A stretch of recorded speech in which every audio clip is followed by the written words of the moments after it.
दिल्ली के शाहदरा में एक युवक की जन्मदिन के मौके पर हत्या, हमलावर ने सिर में मारी गोली।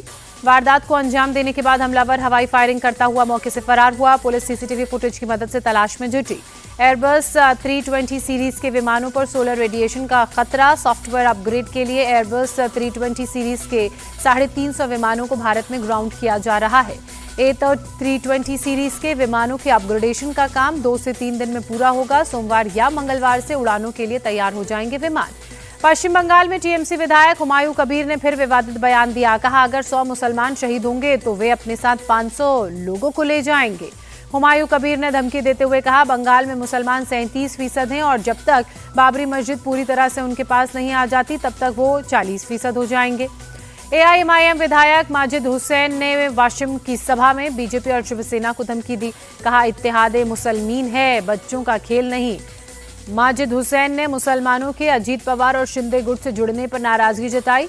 सोनिया और राहुल गांधी के लिए national Herald money laundering case में आज बड़ा दिन। ईडी की चार्जशीट पर आज सुबह 10 बजे दिल्ली की राउज एवेन्यू कोर्ट सुनाएगी अपना फैसला। ईडी ने national Herald money laundering case में सोनिया और राहुल गांधी के अलावा सैम पित्रोदा, सुमन दुबे, यंग इंडिया कंपनी को नामजद किया। राउज एवेन्यू कोर्ट ने पिछली सुनवाई में अपना फैसला सुरक्षित रखा था। आज कोर्ट ईडी की चार्जशीट पर संज्ञान लेने के बाद सभी आरोपियों को समन जारी कर सकता है। दिल्ली के इंडिया गेट पर प्रदर्शन मामले में गिरफ्तार 8 आरोपियों में को 7 दिन की न्यायिक हिरासत में भेजा गया। पुलिस वालों पर पेपर स्प्रे के इस्तेमाल का आरोप।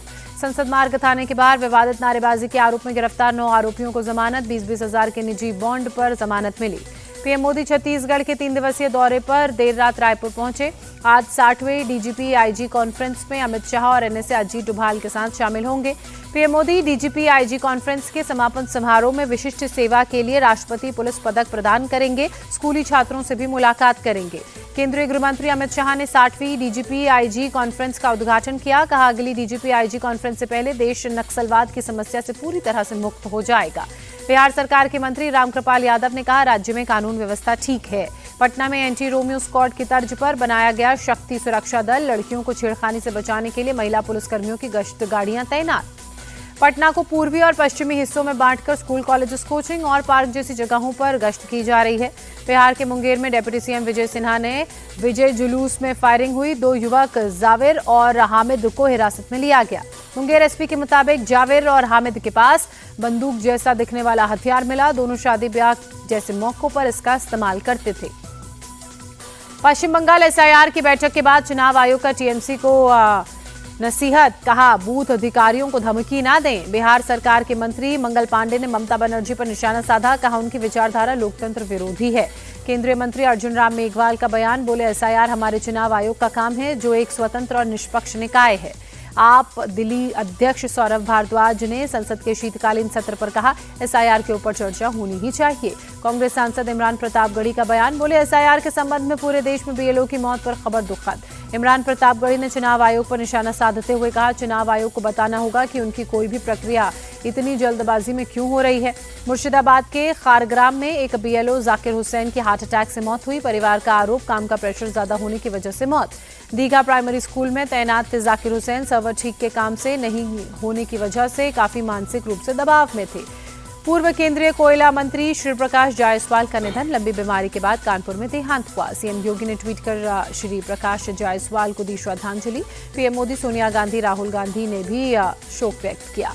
अल फलाह यूनिवर्सिटी के फाउंडर जवाद अहमद सिद्दीकी का विदेश कनेक्शन। बेटे को दिलाई ब्रिटिश नागरिकता। ईडी को शक, यूनिवर्सिटी से धांधली का पैसा बेटे अफाम अहमद सिद्दीकी की कंपनी में रूट किया गया। बेटे की कंपनी में इन्वेस्टमेंट की जांच होगी। नोएडा में चलती कार में अचानक आग लगी। ड्राइवर समेत दूसरे लोगों ने बाहर कूदकर जान बचाई। यूपी के मैनपुरी में एक लड़के की हत्या से सनसनी। दिन दहाड़े वारदात को दिया गया अंजाम। परिवार की शिकायत पर पुलिस ने केस दर्ज किया। आरोपियों की तलाश में जुटी। राजधानी दिल्ली में प्रदूषण का कहर। गाजीपुर इलाके में AQI 350 के पार। आनंद विहार इलाके में भी खराब श्रेणी में AQI 358 दर्ज। भारतीय अर्थव्यवस्था के लिए अच्छी खबर। दूसरी तिमाही में जीडीपी 8.2% पर पहुंची। पीएम मोदी ने जीडीपी में उछाल पर खुशी जताई। लोगों की मेहनत और सरकार की सुधार पॉलिसी का असर बड़ा बताया।